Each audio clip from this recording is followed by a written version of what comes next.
আসসালামু আলাইকুম, I am Sara from my page Sara's blog. চলে আসলাম নতুন আরেকটা ভিডিও নিয়ে। এটা হলো আমার ফ্রেন্ডের হলুদ সন্ধ্যা। তো আমি রেডি হয়ে চলে এসেছি। এসেই অবাক হয়ে গেলাম, ওদের ফ্যামিলি মেম্বার কেউ এখনও পর্যন্ত স্টেজে আসেনি। তো আমি এখানে কিছুক্ষণ বসে থাকার পর অনেক বোরিং লাগছিল। হঠাৎ করে দেখলাম যে পিচ্চিগুলো এত সুন্দর করে নাচছিল। তো চিন্তা করলাম এটার ভিডিও তো অবশ্যই রাখতে হয়, তো আপনারাও দেখেন।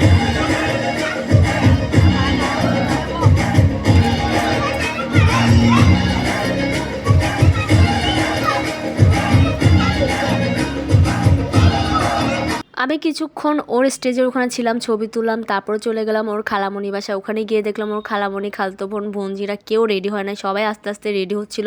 ও এসেছে সবার লাস্টে 9:30টার পর। ওই এসেই তাড়াতাড়ি ফটোশ্যুট করা শুরু করে দিয়েছে, কারণ হলো ওর ফটোশ্যুট, তারপরে ভিডিও, এগুলো সব কিছুই বাকি রয়েছে। তো আমরাও এসে বসলাম। এখন ওর আত্মীয়স্বজন সবাই আস্তে আস্তে রেডি হয়ে আসতেছিল, আর এদিকে ওর কাজিন বোনজিরা সবাই একটা করে নিয়ে আসি। কই রাখবে, কারণ হলো ওখানে টেবিল রাখা হয়নি, কারণ ও হলো ফটোশ্যুট করবে সেই জন্য। তো এখানে আপাতত চেয়ারে এখানে রেখেছে। আর ছোট ছোট বেবিগুলো আসি এখান থেকে ফ্রুটস খাচ্ছে, কেউ মিষ্টি খাচ্ছে। আসলে এদেরকে মানা করাও যাচ্ছে না, এরা কারো কথাই শুনতেছিল না। ওর পুরো ডেকোরেশনটা নষ্ট করে দিচ্ছিল।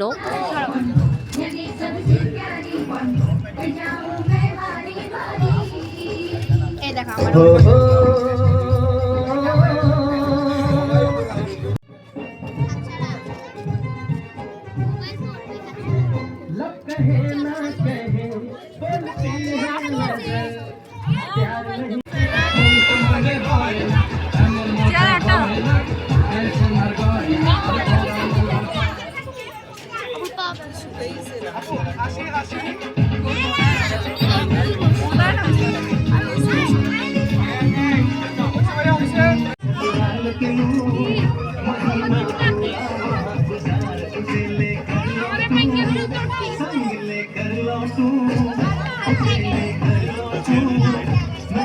আসলে দুঃখের বিষয় হলো ফ্রেন্ডের হলুদে সব ফ্রেন্ডদের একটা ইচ্ছা আকাঙ্ক্ষা থাকে। মানে আমার তো পুরো প্রোগ্রামটা দেখার অনেক ইচ্ছা ছিল, পুরো প্রোগ্রাম দেখতে না পারলেও হাফ যাতে দেখতে পারে। কিন্তু দুঃখের বিষয় হলো ও এত লেট করে আসছে, ওর ফটোশ্যুট শেষ হইতে 11:30 12টা বাজছে।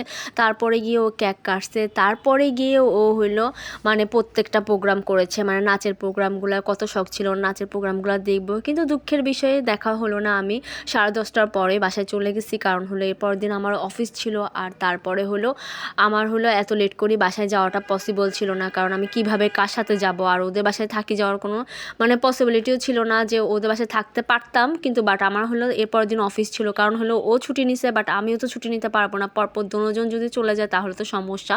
তো এখানে বসে সবারটাই দেখছিলাম, সবাই আসি ওর ফটোশ্যুটে দেখতেছিল। আবার অনেকে বোরিং ফিল করছিল যে কখন ও ফটোশ্যুট শেষ করবে, কখন প্রোগ্রাম শুরু হবে, কারণ ওর কিছু আত্মীয় স্বজন আবার বাসায় চলে যাবে এটা বলছিল। কিন্তু ওরা তো ফ্যামিলি নিয়ে আসছে, ওরা সিএনজি একটা ধরে চলে যেতে তো সমস্যা হবে না। কিন্তু বাট আমার তো সমস্যা। আর দেখেন এই পিচ্চিটা এখান থেকে দাঁড়িয়ে অনেকগুলো ফ্রুটস খাইছে, তারপরে হলো মিষ্টি খাচ্ছিল।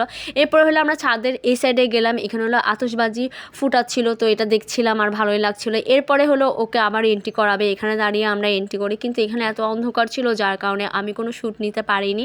আমার হলো চলে যাওয়ার টাইম হয়ে যাচ্ছে, আমি কোনো মতে খেয়ে তাড়াতাড়ি ওর সাথে একটু মানে ওখানে গেলাম, ওর সাথে যাই ছবি তুললাম। এই যে ওর টেবিল বসাইলো, এখানে হলো সব কিছু আয়োজন যা করেছে সব কিছুই ছিল, কিন্তু আমি এখানে থাকতে পারিনি। ও হলো এগুলি নিয়েও ফটোশ্যুট করছিল, ভিডিও করছিল।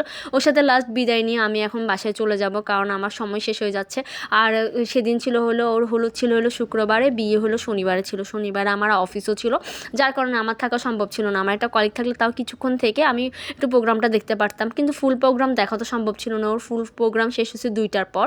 যাই হোক, ওর জন্য অনেক শুভকামনা, অনেক ভালোবাসা রইল। আর হলুদের প্রোগ্রাম নিয়ে আমি অনেক এক্সাইটেড ছিলাম। আমি মনে করছিলাম আমার সুন্দর ক্লিপ নিব, ওগুলি অ্যাড করবো আমার ব্লগে, কিন্তু তা হলো না। যাই হোক, আজকের এই ভিডিও এই পর্যন্ত। কেমন লেগেছে, ভালো লেগে থাকলে অবশ্যই আমার পেজটা ফলো দিতে ভুলবেন না।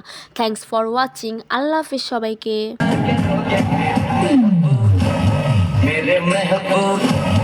मेरे महबूब